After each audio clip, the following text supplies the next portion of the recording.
Dulu KCJ pada kagak tahu ya bang ya? Nggak ada. Kedengeran. Itu Karena dulu KTP. KTP mas, kalau saya daftar KTP kita ngikutnya Surabaya nih, nggak boleh keluar dari situ. Keluar dikit nggak boleh. Ya, maksudnya kita KTP kita domisili ini Surabaya. Surabaya nih. Kita nggak boleh di luar wilayah itu, dap itu dulu. Oh. Nah, pas saya daftar yang keempatnya yang pas di Jakarta itu dap 1, itu tuh nomor 100.000 berapa? 100.000 ya. Iya aku juga Iya, ingat. nomor itu kan 100.000 berapa? Iya, pas di Ini baru pendaftaran pertama kan. kali dibuka. Pertama kali dibuka buat seluruh Indonesia. Oh, bukan iya. cuma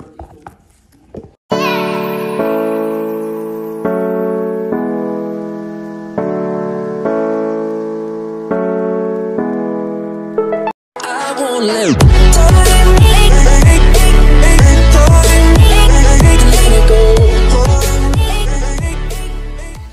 Ya, seperti itulah kira-kira percakapan kami pada saat di ruang res UPT Kruka Depok. Pengalaman-pengalaman dari beberapa orang yang nyatanya emang mereka udah mencoba mendaftarkan diri untuk menjadi pegawai KAI. Khususnya masinis ya, karena waktu itu 2000 berapa ya terakhir tuh.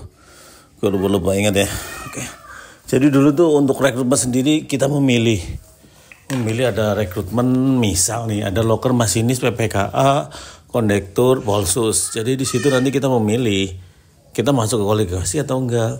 Namun untuk sekarang ini jadi kalian tuh harus lebih ke mempersiapkan diri untuk apa? Agar kalian tuh masuk ke kualifikasi tersebut. Misal nih ya, yuk kita kupas. Sekarang oke, simetriskan dudukmu, tulis sesuatu yang emang bener penting, mainkan segera ya. Oke. Bismillahirrahmanirrahim. Assalamualaikum warahmatullahi wabarakatuh. Perkenalan, saya Hadi Basuki, Kota Depok. Malah jadi kayak mau perkenalan, udah langsung aja ya, to the point. Berkaca dari beberapa tahun ini, 2 tahun 3 tahun terakhir lah ya, untuk rekrutmen itu pemilihan atau nantinya di akhir laga, di akhir dimana kamu menentukan sebagai apa-apanya itu pada saat nanti tanda tangan kontrak, yaitu setelah kamu dinyatakan lolos kesehatan akhir tentunya. Adapun buat teman-teman yang belum paham apa aja sih rekrutmen atau gimana sih cara jadi masinis, yang paling pertama dan utama itu kalian harus daftar. Untuk daftarnya ada di website resminya, ada di www.rekrutmenkai.id. Kalau kalian bingung atau gimana, ketik aja di Google rekrutmen KAI pasti nanti nongol. Nah di situ untuk sekarang ini belum ada yang namanya rekrutmen. Adapun nanti kalau ada rekrutmen kita bahas di Telegram ya. Kemudian kalau emang gabung Telegram, linknya ada di bawah. Oke, buat teman-teman semuanya simak ya. Adapun alur pendaftarannya itu yang pertama itu administrasi. Administrasi apa sih Kak? Ya kalian harus benar-benar detail pada saat mengisi ya. Karena di situ kita harus mengupload foto, backgroundnya Kak harus gimana. Biasanya kebanyakan tuh biru. Kemudian untuk ada ijazah, kalau teman-teman yang belum punya ijazah bisa pakai SKL. Tapi ya you know lah, untuk nilai Kak gimana sih untuk nilai itu? Nilai itu yang di belakang ijazah coy. Entah itu tahun berapa itu yang nilai yang dipakai itu yang di belakang ijazah. Untuk tahun ini ada nggak sih nilai di belakang ijazah? Aku mau nanya buat kalian. Aku kadang suka bingung buat teman-teman. Kak nilai yang dipakai mana sih nilai yang dipakai? Ya itu nilai di belakang ijazah. Karena itu nilai yang di UN kan gitu loh. Sedangkan untuk beberapa pertanyaan nanti, kan nanti kalau udah berubah kurikulum nanti ini itu, wah itu urusan nanti slow aja. Kan kalian belum lulus toh. Nah, adapun buat teman-teman yang belum lulus ya wajib harus lulus dulu.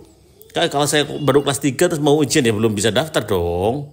Oke lah, paham sampai sini. Kemudian di administrasi itu hal yang paling penting tuh kesesuaian. Kesesuaian di sini mulai dari tingkat ukuran KB-nya, kan harus diupload terus ijazah di depan belakang di PDF. Kalau kalian ngerasa emang kurang mampu dalam hal merubah file jadi PDF, ayolah kemampuan fotokopi juga udah paham dan mengerti. Jangan mentang-mentang HP-mu smart terus pakai HP terus kayak scanner gitu, nggak kayak gitu konsepnya. Kalau kamu pengen tuh udah kemampuan fotokopi juga udah paham, sekarang pada pinter bikin PDF. Ngeluarin berapa sih? Harusnya kan sepadan lah, nggak mahal-mahal banget harusnya kan. Kemampuan fotokopi 5.000 paling dapat kan ya.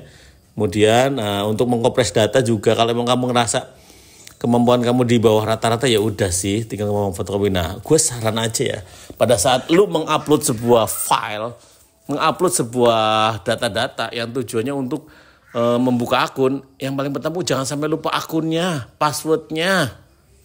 Ada beberapa kejadian tuh kalian tuh lupa akunnya, lupa passwordnya. Ayolah, jangan mempersulit keadaan yang sudah sulit. Gitu, oke. Itu pesan di tahap administrasi. Setelah administrasi itu ada yang namanya kesehatan awal. Kesehatan awal gimana sih Kak? Apa aja yang dicek Kak? Ya dari atas sampai ke bawah. Kak kalau saya pakai kacamata gimana ya? Di situ biasanya ada terturangan. Kalau teman-teman yang punya kacamata harus bawa kacamata dan hasil tesnya dari dokter atau klinik itu min berapanya gitu. Kak kalau kacamata bisa nggak jadi masinis? Udah tentu besar kemungkinan ya nggak bisa ya, karena untuk masinis sendiri pada saat kesehatan itu harus A. A itu yang kayak gimana? Wah kalau untuk A yang kayak gimana gue kurang paham ya, karena itu udah alihnya dari kesehatan, karena gue nggak ada basic kesehatan ya. Oke, fine. Untuk kesehatan di sini tolong make the best of what do you have, konsepnya tuh kayak gitu. Apa sih kayak gitu ya, pokoknya jadikan yang terbaik dari apa yang kamu punya.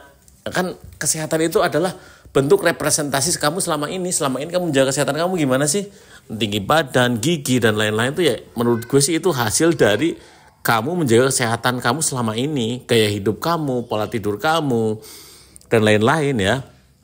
Itulah hasilnya. Oke, setelah kesehatan nanti jangan lulus, tentunya nanti pengumuman ada di website resmi. Setelah kesehatan ada yang namanya psikotes. Untuk psikotes gini ya gue saran aja sih, mau belajar monggo nggak juga apa-apa. Tapi kalau menurut gue sih orang yang bijak ya tentunya mempersiapkan diri dong. Karena kan itu sebuah keinginan yang ingin kamu raih ya kan. Gak ada salahnya belajar. Menurut gue sih belajar itu satu hal yang baik, itu gak ada ruginya. Seriusan. Kalau emang punya dana lebih ya mampirlah ke toko-toko buku. Ya mau beli yang loak apa yang baru. Itu pilihan kamu. It's your choice coy. Pilihan hidup itu pilihan coy. Oh yes, pokoknya you face the door kayak gitu lah ya. Jadi, why? Kenapa kamu harus gitu? Kadang suka ada alasan, kadang suka bingung aku dengan komentarnya. Ya di sini tuh psikotes apa aja sih? Oke, kita mungkin sepil-sepil lah ya, dikit-dikit ya, sepil-sepil dikit ada. Udah gue share juga. Kalau mau gabung di Telegram ada linknya di bawah. Syaratnya like dan like subscribe YouTube ini, terus IG-nya juga, terus kirim buktinya ke sana ya. Dan setelah tadi psikotes ada nanti wawancara di sini ya banyak referensi aja sih. Coba buka di Google sekarang tuh, HP-mu tuh udah smart cuy, mencari apapun ada ya. Cari di Google, cari di TikTok, udah sekarang medsos tuh banyak banget, tinggal gimana kamu mempergunakannya. Aku pernah baca sebuah kalimat dari koran terkemuka lah ya. Jadi sebuah usaha itu bukan tentang apa usaha yang dijalankan, tapi tentang siapa yang menjalankan. Itu bisa jadi gambaran umumnya ya. Setelah wawancara ada yang namanya kesehatan akhir. Nah di situ kesehatan akhir ada penentuan. Kesehatan akhir apa aja sih Kak? Kesehatan akhir itu ya menentukan nanti kamu masuk atau enggak. Karena yang dicek itu luar dalam coy, ronsen darah dan lain-lain. Dan nanti akan ketahuan di situ. Pokoknya konsepnya tuh untuk kesehatan tuh di mana ada yang kurang tolong perbaiki, kayak gigi kotor berlubang itu tambal. Kalau kamu pengen jawaban yang lebih pasti, lebih abad, langsung tanya ke dokter gigi ya. Nah setelah kamu nanti akan lulus kesehatan akhir, wah jalanmu akan sedikit mulus satu langkah lagi untuk menjadi pegawai tetap KAI. Nanti programnya atau apanya nanti dari perusahaan itu antara langsung pendidikan kah atau mungkin POK dulu kah atau orientasi dulu, itu nanti program dari perusahaan selebihnya. Oke. Jadi ingat konsepnya, setiap tahapan itu bersifat menggugurkan. Jangan sampai hanya karena kurang teliti terus lupa password, lupa ini itu. Karena satu NIK aja itu udah satu akun cuy. Ketika NIK kamu udah kepake terus kamu lupa, ya gua angkat tangan. Ya kalau mau nyoba silakan daftar ke telepon ke CSKAI ya 021121. Kalau nggak salah CS-nya itu sih kalau belum berubah ya kan, karena kamu kan sering berubah ya. Ya oke, paham nih sampai sini ya. Konsepnya apa? Teliti, usahakan maksimal. Ya, teliti, usahakan maksimal. Itu aja. Teliti, usahakan maksimal. Doa pasti. Minta doa restu orang tua pasti. Oke, selamat berjuang.